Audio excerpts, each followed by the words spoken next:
ગુજરાત 18 લાઈવમાં આપનું સ્વાગત છે। અમરેલી જિલ્લાના ધારી ખાતેનો આંબરડી સફારી પાર્ક એ પ્રવાસીઓ માટે આકર્ષણનું કેન્દ્ર બન્યો। વિદેશી પ્રવાસીઓની પ્રથમ પસંદગી ગુજરાત। આંબરડી સફારી પાર્ક રાજ્યનું ગૌરવ છે। પ્રવાસીઓને ઉત્કૃષ્ટ સુવિધાઓ મળે તે માટે રાજ્ય સરકાર પ્રતિબદ્ધ।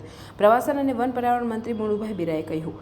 પ્રવાસન અને વન પર્યાવરણ મંત્રી મુળુભાઈ બેરાના અધ્યક્ષસ્થાને આંબરડી સફારી પાર્ક ખાતે વિવિધ વિકાસના કાર્યોનું લોકાર્પણ કરાયું।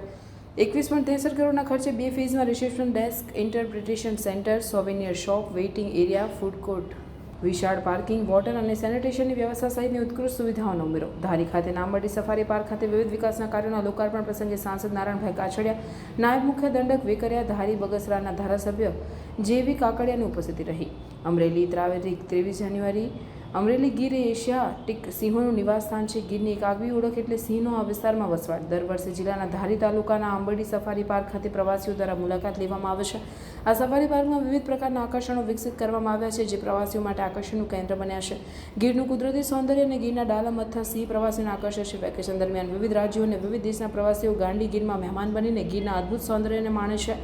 આંબરડી સફારી પાર્કમાં પ્રવાસીઓને વધુમાં વધુ સુવિધાઓ પ્રાપ્ત થાય તે માટે રાજ્ય સરકારના પ્રવાસન અને વન પર્યાવરણ મંત્રી મુળાભાઈ બેરાના અધ્યક્ષસ્થાને વિવિધ વિકાસ કાર્યોનું લોકાર્પણ થયું। 21.63 કરોડના ખર્ચે 2 ફેઝમાં reception desk, interpretation centre, souvenir shop, waiting area, food court, વિશાળ પાર્કિંગની વ્યવસ્થા, વેઇટિંગ લોજ, સેનિટેશન સુવિધા, પાથવે, સીસીટીવી કેમેરા, આકર્ષક ગેટ, સ્કલ્પચર સહિતની સુવિધાઓ વિકસિત કરવામાં આવી। આંબરડી સફારી પાર્ક ખાતે બ્રોન્ઝ લાયન સ્કલ્પચર, મેટલ શી અને હરણનું સ્કલ્પચર, એમ્ફી થિયેટર સહિત વિવિધ પશુ પક્ષીઓના સ્કલ્પચર પણ પ્રવાસીઓ માટે આકર્ષણ બનશે। આંબરડી સફારી પાર્ક ખાતે વિવિધ વિકાસ કાર્યોના લોકાર્પણ પ્રસંગે જિલ્લા સાંસદ નારાયણભાઈ કાછડિયા, વિધાનસભાના નાયબ મુખ્ય દંડક કૌશિકભાઈ વેકરિયા, ધારી બગસરાના ધારાસભ્ય જેવી કાકડિયા ઉપસ્થિત રહ્યા હતા।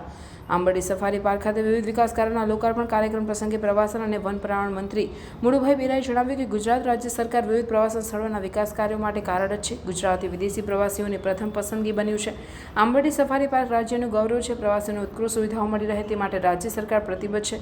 ગુજરાત પ્રવાસનની દ્રષ્ટિએ સમૃદ્ધ રાજ્ય છે। રાજ્ય સરકારે પ્રવાસનની સુવિધાઓમાં ઉમેરો થાય અને તે વિકસિત થાય તે માટે વધુ અનુદાન ફાળવવા માટે વ્યવસ્થા કરી છે। મંત્રીએ આંબરડી સફારી પાર્ક અને તેની વિશેષતાઓ વિશે નાગરિકો જ્ઞાત થાય તે માટે પ્રતિબદ્ધતા વ્યક્ત કરી મંત્રીએ ઉમેર્યું કે રાજ્યમાં પ્રવાસન સ્થળોના તબક્કાવાર વિકાસની ગુજરાત સરકારની નેમ છે। આંબરડી સફારી પાર્ક ખાતે વિવિધ વિકાસ કાર્યોના લોકાર્પણ પ્રસંગે જિલ્લા પંચાયત પ્રમુખ ભરતભાઈ સુતરિયા, ધારી તાલુકા પંચાયત પ્રમુખ, જિલ્લા પંચાયત સભ્ય, તાલુકા પંચાયત સભ્ય, વન સંરક્ષક ઝાલા, નાયબ જિલ્લા પોલીસ અધિકારી વોરા, SCFE ત્રિવેદી સહિત વન વિભાગ ધારી પૂર્વના અધિકારી, કર્મચારી, નાગરિકો સહિતના ઉપસ્થિત રહ્યા। રિપોર્ટર ગૌરાગ સોઢા, અમરેલી। શ્રી ભૂપેન્દ્રભાઈ પટેલ સાહેબે સીધું 550 વાળું કરોડ વાળું બજેટ છે એમાં 350% વધારો કરી અને 2200 કરોડ રૂપિયા કર્યા।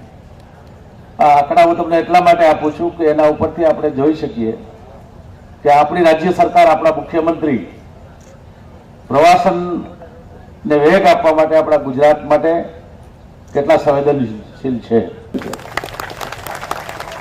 ખૂબ ખૂબ આભાર। સફારી પાર્કમાં લોકાર્પણ પ્રસંગ 10,000 હેક્ટરમાં પથરાયેલી સફારી એ દુધાળાની આજુબાજુમાં આવેલી છે। ઓપન સફારી આગામી દિવસોમાં મળે તો ટુરિઝમ ક્ષેત્રે અમરેલી જિલ્લાનો ખૂબ મોટો વિકાસ થઈ શકે એવું છે। ખૂબ ખૂબ આભાર કૌશિકભાઈનો। સફારી પાર્ક ખરેખર અમરેલીમાં કંઈક કોઈને એને પર્યાવરણની જાળવણી માટે કામ કરવું જે મહત્વનું સ્થાન હોય તો આંબરડી સફારી પાર્ક છે।